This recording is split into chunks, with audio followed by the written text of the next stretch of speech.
Zero में।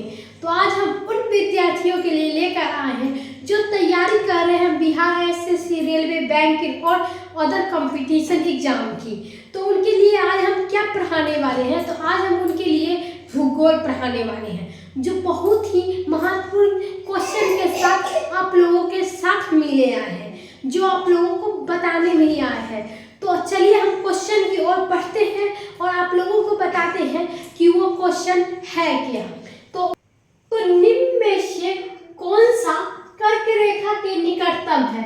तो निम्न में से कोलकाता, दिल्ली, जोधपुर, नागपुर, इसमें से ये क्वेश्चन का जवाब एक ही होगा, जो है आप लोगों के सामने कोलकाता, जो पहला नंबर है, कर्क रेखा के निकटतम है।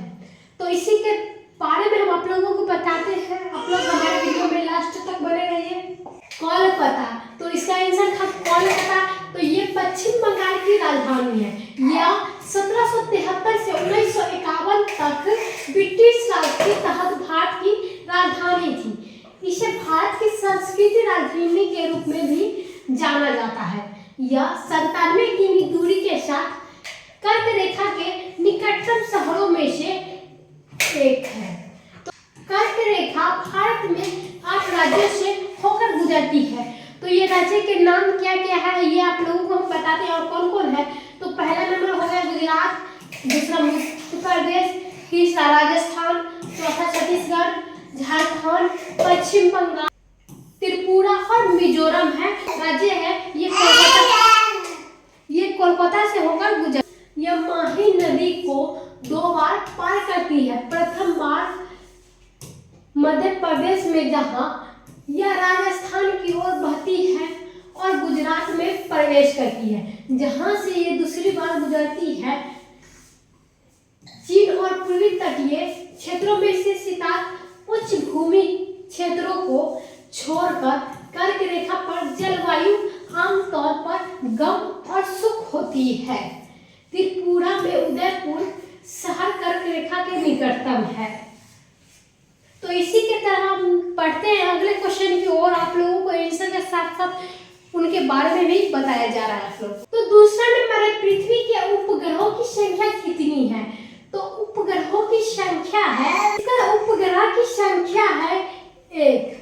तो तीसरा नंबर सवाल है 21 जून को प्रकाश उत्तरी ध्रुव पर दिखाई देती है। तो 0 घंटे में, 12 घंटे में, 18 घंटे में, 24 घंटे में। तो इसका सही आंसर हो जाएगा 24 घंटे में। 21 जून को प्रकाश उत्तरी ध्रुव पे दिखाई देती है। तो 21 जून को किस कारण दिखाई देता है, ये आप लोगों को हम बता देते हैं। तो 21 जून को ग्रीष्म संक्रांति के दौरान उत्तरी गोलार्ध का सबसे लंबा दिन होता है, जबकि दक्षिणी गोलार्ध में सबसे छोटा दिन होता है।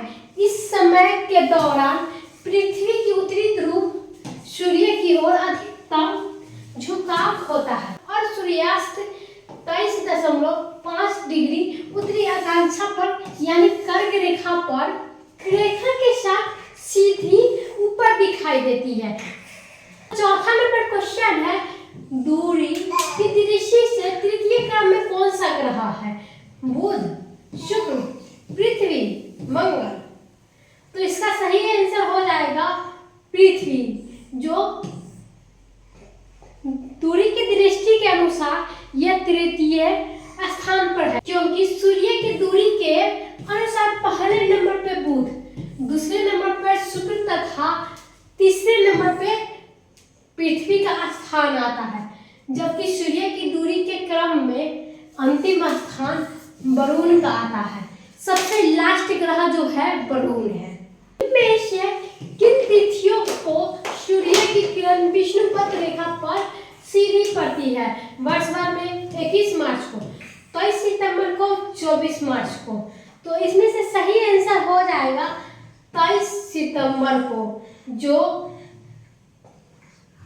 सूर्य की किरण कर्क रेखा पर सीधी पड़ती है। नहीं टेढ़ा, नहीं मेढ़ा, सीधे सीधी। क्यों पड़ती है ये बताते हैं। पूरी पृथ्वी पर दिन और रात बराबर होते हैं। इसका कारण है कि सूर्य की किरण विषुवत रेखा पर सीधी पड़ती है। इस स्थिति में कोई भी ध्रुव सूर्य की ओर झुका नहीं होता है। तो अगले क्वेश्चन की ओर हम बढ़ते हैं और आप लोगों को हम बताते हैं और जानकारी देते हैं। छठा क्वेश्चन है, निम्नलिखित में से कौन सा तारा पृथ्वी के सर्वाधिक समीप है? तो ध्रुव तारा, अल्फा सेंचुरी, सूर्य, लुब्धक।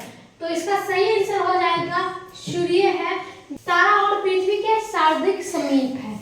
तो अगले क्वेश्चन की ओर बढ़ते हैं, आप लोगों को और समझाते हैं हम। तो अगला क्वेश्चन है, यह किसने सर्वप्रथम प्रतिपादित किया था कि सूर्य हमारे सौरमंडल का केंद्र है और पृथ्वी उसकी परिक्रमा करती है? न्यूटन ने, गैलीलियो ने, प्राणु ने, कोपरनिकस ने। तो इसका सही आंसर हो जाएगा कोपरनिकस ने ही ये बोला था कि सूर्य हमारे सौरमंडल का केंद्र है और पृथ्वी उसकी परिक्रमा करती है। आठवां क्वेश्चन है, जब दिन और रात की अवधि बराबर होती है तो सूर्य की किरण सीधी पड़ती है। उत्तरी ध्रुव पर भूमध्य रेखा पे, दक्षिणी ध्रुव पे या कर्क रेखा पर। तो इसमें से सही आंसर हो जाएगा भूमध्य रेखा पर, जो सूर्य की किरण सीधी दिशा में पड़ती है। तो इसी की तरह हम अगले क्वेश्चन की ओर बढ़ते हैं। अगला क्वेश्चन है, यदि पृथ्वी एवं अंतरिक्ष के बीच से वायुमंडल को हटा हुआ माना जाए तो आसमान का रंग कैसा होगा? नीला, लाल, सफेद, काला। तो नीला भी नहीं होगा, लाल भी नहीं होगा, सफेद भी नहीं होगा। आसमान का रंग कैसा दिखाई देगा? तो काला दिखाई देगा। यही है सही आंसर। तो काला क्यों दिखाई देगा ये आप लोगों को हम बताते हैं।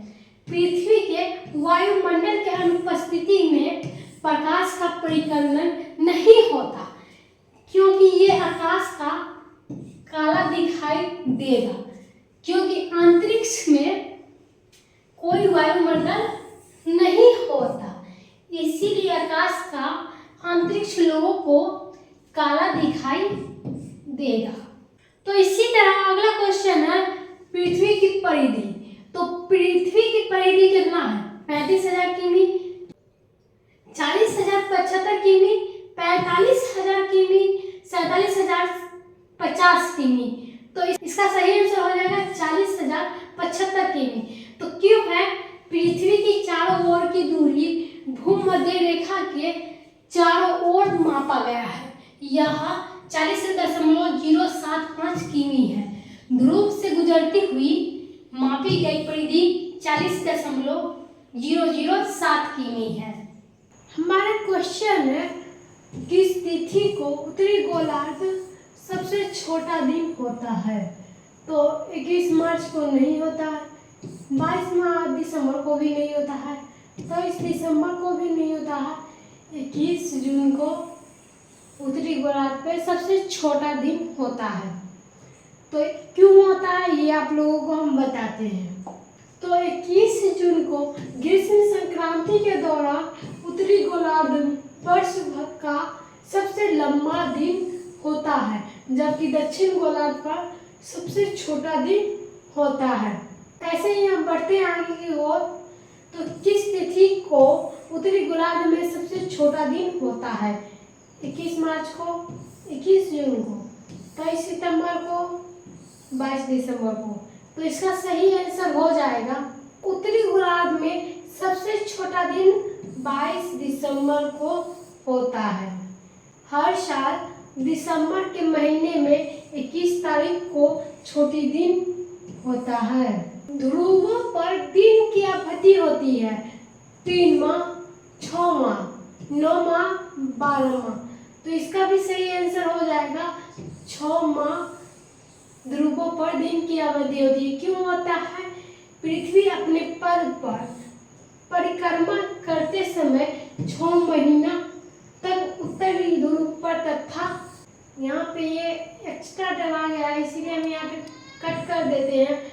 दक्षिणी ध्रुव सूर्य की ओर झुकाव रहता है, इसीलिए ध्रुव पर लगभग 6 महीना दिन तथा 6 महीना रात होता है।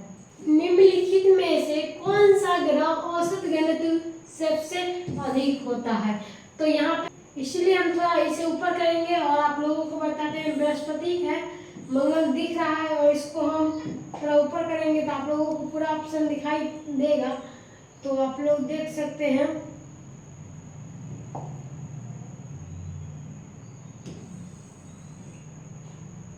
तो पृथ्वी और बुध, तो इसका सही आंसर हो गया था बुध। सौर मंडल में सबसे अधिक घनत्व वाला ग्रह पृथ्वी है, 5.52 ग्राम प्रति सेमी, और सबसे कम घनत्व वाला ग्रह शनि है, 0.70 ग्राम प्रति सेमी है। किसने सबसे पहले पृथ्वी की परिधि मापी थी?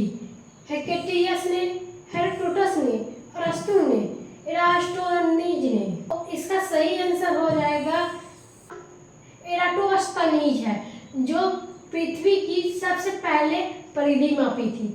तो पृथ्वी की परिधि सबसे पहले 2000 साल से भी अधिक समय पहले ग्रीक खगोल शास्त्री इराटोस्थनीज ने सटीक रूप से मापा था,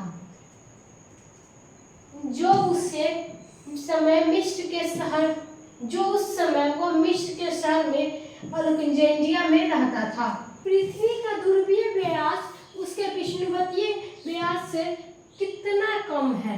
25 किमी, 43 किमी, 80 किमी, 30 किमी? तो इसका सही आंसर हो जाएगा 43 किमी पृथ्वी ध्रुवीय व्यास से कम है।